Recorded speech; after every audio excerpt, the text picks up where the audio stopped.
Si Baraka ang naging katukatulong ni Amina sa mga gawain nito sa araw-araw. 2 linggo pa lamang na nakakasal sina Amina at Abdullah nang dumating si Abdullah al-Muttalib.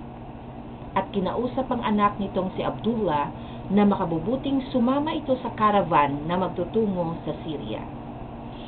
Dahil yon ang hanap buhay ng taga-Makkah ng panahong yon, ang makipagpalitan ng kalakal, komersyo ang kanilang ikinabubuhay. Ganoon na lamang ang kalungkutan ni Amina, kaya siya ay napaiyak. Sinabi niya habang luhaan ng mga mata na 2 linggo pa lamang silang nakakasal, bakit kailangan na nilang magkalayo na mag-asawa.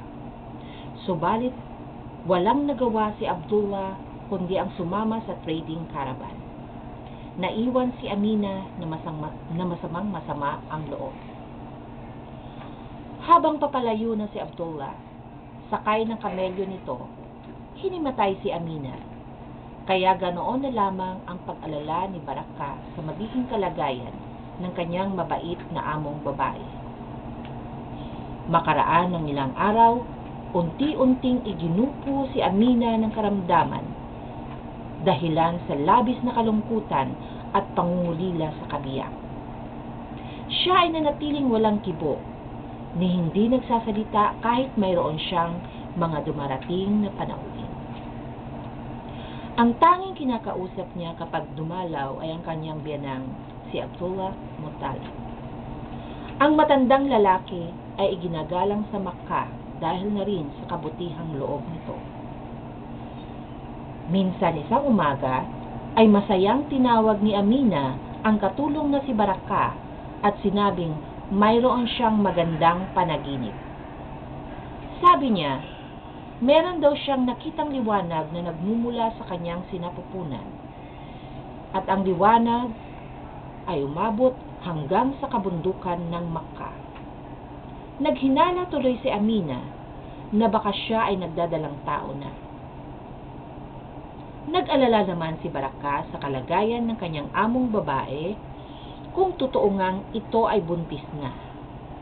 Pero ayon naman kay Amina, wala siyang nararamdamang kakaiba o hirap sa kanyang sarili. At ang naramdamang yon ni Amina ay nakapagbigay sa kanya ng pansamantalang kasiyahan. Ngunit muling nagbabalik ang kanyang kalungkutan kapag naalala na naman niya ang asawang nasa Syria. Tanging si Baraka ang nagsisikap na libangin ang amo sa pamamagitan ng mga masasayang kwento. Minsan, dumating si Abdullah Muttalib at sinabing kailangang lisanin ni Amina ang kanilang tahanan dahil magkakaroon ng kaguluhan. Ang kalaban noon ng mga taga-Makkah ay ang leader ng Yemen na tinatawag na Abraha.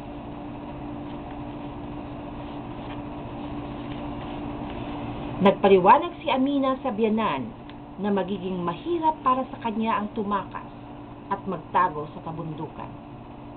Ngunit, nagpumilit pa rin ang matandang lalaki na kailangan na nilang lisanin ng Makkah upang alang-alang sa kanilang kaligtasan. Hindi natinag si Amina. Sinabi pa niya na hindi mapapasok na armadong pangkat ni Abraha ang Kaaba.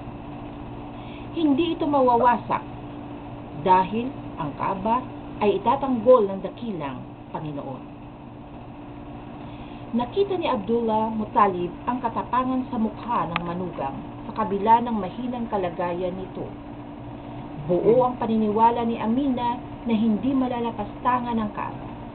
At nagkatotoo ang paniniwalang iyon dahil ang armadong pangkat ni Abraha ay nalipol ng maraming elepante na sumugod bago pa man ang mga ito ay makapasok ng Makkah. Araw at gabi ay laging nasa tabi ni Amina si Baraka. Natutulog ito sa paanan ng higaan ng mabait niyang amo. Madalas, naririnig ni Baraka ang mga panaghoy ni Amina, dala ng labis na pangungulila sa asawa. Agad namang sumasaklolo si Baraka sa kanyang amo at ito ay pinagsisikapan niyang mapagpayuhan upang magkaroon ng kahit kaunting kapanatagan ng damdamin. Makalipas ang ilang panahon, dumating na sa Makkah ang unang pangkat ng karaban na mula sa Syria. Masaya ang mamamayan ng Makkah at sinalubong ang bagong dating. Nagkaroon ng kasayahan. Lihim na nagtungo si Barakah sa tahanan ni Abdullah Muttalib upang alamin kung ano ang nangyari sa among si Abdullah. Subalit, wala pang balita tungkol sa pangkat nito na mula rin sa Syria. Agad itong umuwi ngunit hindi binanggit kay Amina ang tungkol sa hindi pa pagbabalik ng amo. Ayaw niyang madagdagan pa ang kalungkutan ni Amina. Minsan, nasa tahanan ni Abdullah Muttalib si Barakah nang dumating ang isang malagim na balita mula sa Yathrib na si Abdullah raw ay sinamang palad at siya ay patay na. Labis na nabigla si Barakah sa kanyang narinig at sumigaw siya ng malakas. Hindi niya matanggap na wala na at hindi na maaaring umuwi ang kanyang among lalaki na si Abdullah. Umuwi si Barakah sa tahanan ni Amina na nagsisisigaw dahilan sa matinding kalungkutan. Punong-puno ng pagdaramdam ang kanyang mga salita. Hindi siya makapaniwala na ang isang magandang lalaki at may kahanga-hangang ugali ay kay agang namatay sa ibang puok at hindi na maaaring bumalik pa sa pinakamamahal nitong kabiyak.